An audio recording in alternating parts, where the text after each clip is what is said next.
নমস্কার, দেখছেন কলকাতা টিভি। আপনাদের সঙ্গে রয়েছি আমি ঋষিকেশ, আর আমার সঙ্গে ঘোষাল নামা নিয়ে রয়েছেন আমাদের অর্থাৎ কলকাতা টিভির মুখ্য রাজনৈতিক বিশ্লেষক জয়ন্ত ঘোষাল। জয়ন্তদা, স্বাগত আপনাকে। আজকে আমরা জয়ন্তদার কাছ থেকে যেটা বুঝে নেওয়ার চেষ্টা করব বা জানবার চেষ্টা করব, আমরা জানি যে উপরাষ্ট্রপতি পদ থেকে জগদীপ ধনখড় তিনি পদত্যাগ করেছেন, আর তারই পদত্যাগ কী কারণে সেটাও আপনারা ইতিমধ্যেই অনেকেই জেনেছেন। অনেক চাপানুতর চলছে, যদিও তিনি বলেছেন যে শারীরিক অসুস্থতার কারণেই তিনি উপরাষ্ট্রপতি পদ থেকে পদত্যাগ করেছেন।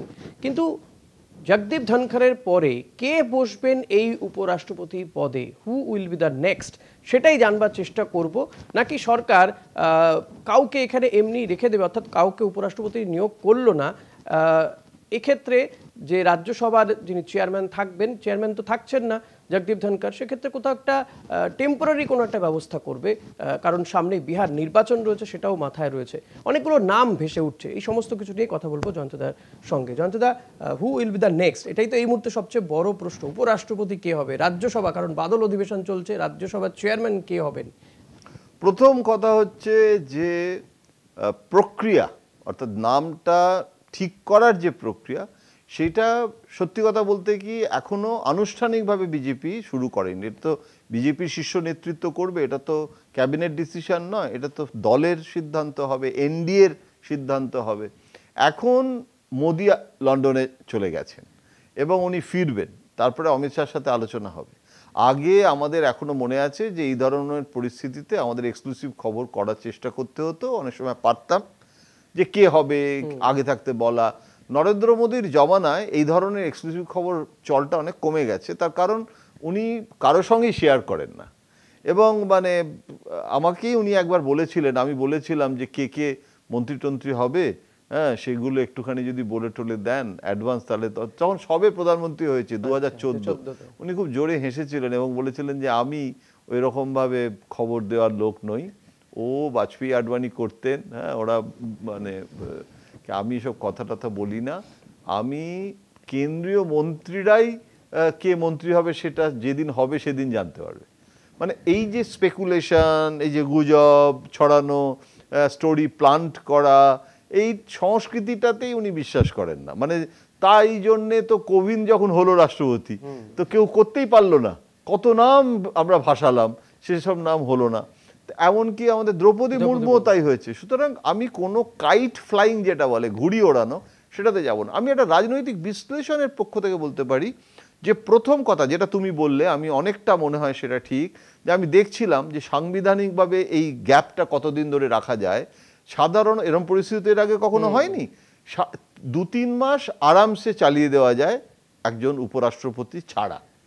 এখন কিছু ট্যুর থাকতে পারে, উপরাষ্ট্রপতির বিদেশ সফর থাকতে পারে, সেইগুলো যদি ফিক্সড হয়ে গিয়ে থাকে তাহলে সেই জন্য একটা উপরাষ্ট্রপতি প্রয়োজন, ওটা সবসময় ডেলিগেট করা যায় না।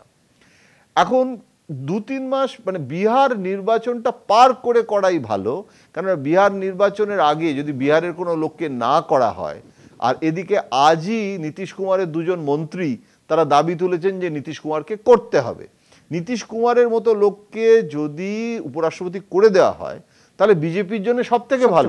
তার কারণ বিজেপি তো চাইছে যে নতুন বিজেপির মুখ্যমন্ত্রী আসুক, যাতে নীতিশ কুমার না থাকে। আমার মনে হয় চিরাগ পাসওয়ানও হাত তুলে নাচবে। যদি ওরা ক্ষমতায় আসতে পারে তাহলে সে সুযোগটা এসে যাবে।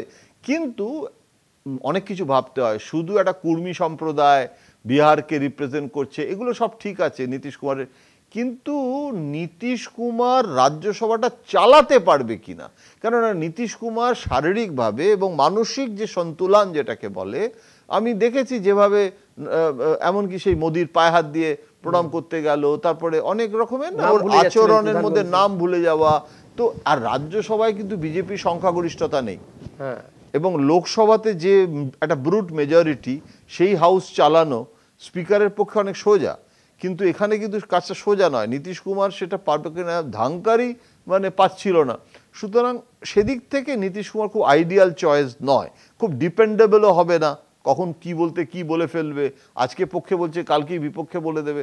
সুতরাং আর রাজ্যসভাটা সেন্সিটিভ জায়গা। বরং যদি নীতিশ কুমারের মনোনীত কোনো জেডিইউ এর কেন্দ্রীয় মন্ত্রী, বিখ্যাত হওয়ার দরকার নেই, সেলিব্রিটি হওয়ার দরকার নেই, বিহারে তো সে গুরুত্ব পাবে। এখন এই রকম ভাবে যদি জিনিসটা দেখা হয় তাহলে একটা কোনো চরিত্রকে নিয়ে আসা যেতে পারে।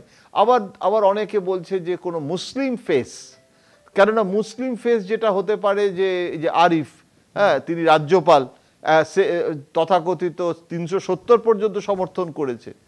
এখন এই রকম একটা চরিত্রকে যদি নিয়ে আসা যায় তাহলে সেটা ওদের জন্য ভালো হতে পারে। তো এই রকম কোনো চরিত্র এখন যতদিন না হচ্ছে, যেটা তুমি বলছিলে, যিনি ওখানে আছেন, চেয়ারম্যান,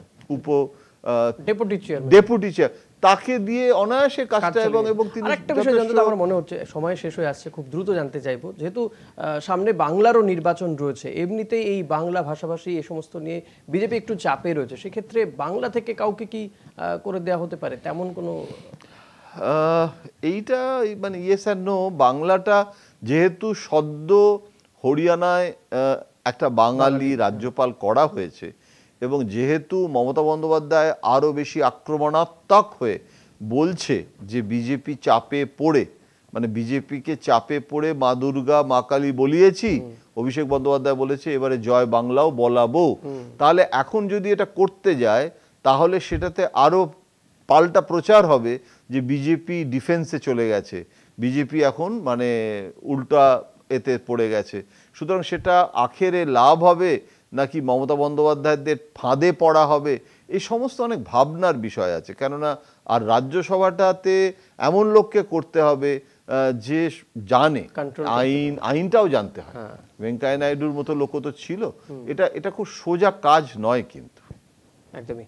অনেক ধন্যবাদ জয়ন্তদা। নিঃসন্দেহে জয়ন্তদার কাছ থেকে বোঝা গেল, তবে আমার যেটা মনে হয়, এবং জয়ন্তদাও যেটা বললেন, যে এক্ষুনি হয়তো কাউকে নিযুক্ত করা হবে না, আরেকটু সময় নিতে চাইবে বিজেপি, তারপরে তারা ঠিক করবেন যে কে হবে পরবর্তী উপরাষ্ট্রপতি।